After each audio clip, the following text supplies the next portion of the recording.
I would describe Provincetown as creative, innovative, ridiculous, fun, unique, and beautiful.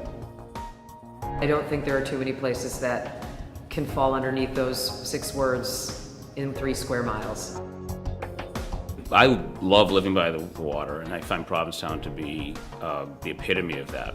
Well, living on the tip of Cape Cod is like living on an island, living in Provincetown. It's basically an island. It's refreshing, it's rejuvenating, it can be peaceful. Being surrounded by water on 3 sides, I literally feel like I'm living on a boat here. I mean, I live right on the water too, so the water is a healing, just kind of containing force. One of the most important things about the town that I think a lot of people don't realize when they visit is the light.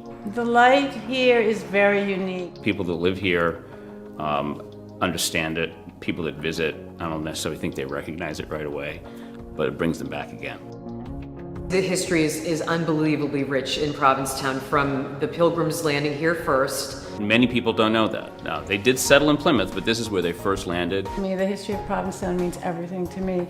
My ancestors came over on the Mayflower. My great-grandfather, Max Bohm, was a painter here in the early 1800s.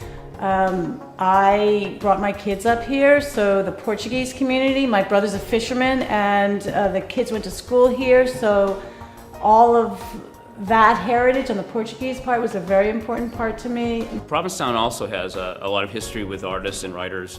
We had Jack Kerouac, Tennessee Williams, who actually was writing The Glass Menagerie in one of the dune shacks that's in the National Seashore. Think about just Norman Mailer and what he means to our community. The art and culture here is deep. I studied with a man named Fritz Boltmann, who was Hans Hofmann's best friend, and the artists, the history of Franz Klein and Motherwell.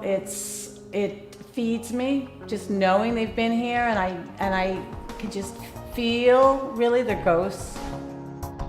In 1916, the Provincetown Theater was born, and it still lives today. In 1916, Eugene O'Neill's first play, Bound East for Cardiff, was produced, and that was the beginning of the birthplace of modern American theater.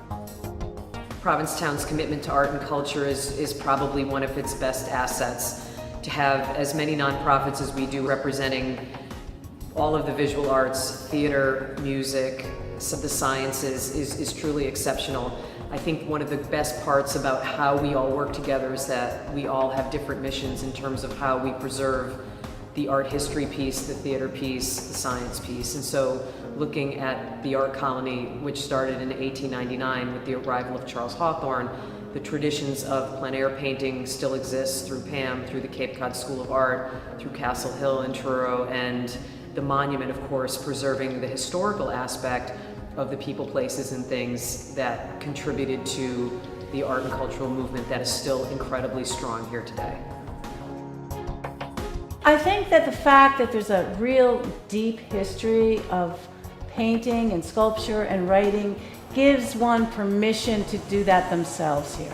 If you're a person who hasn't found their muse, this is the place to do it.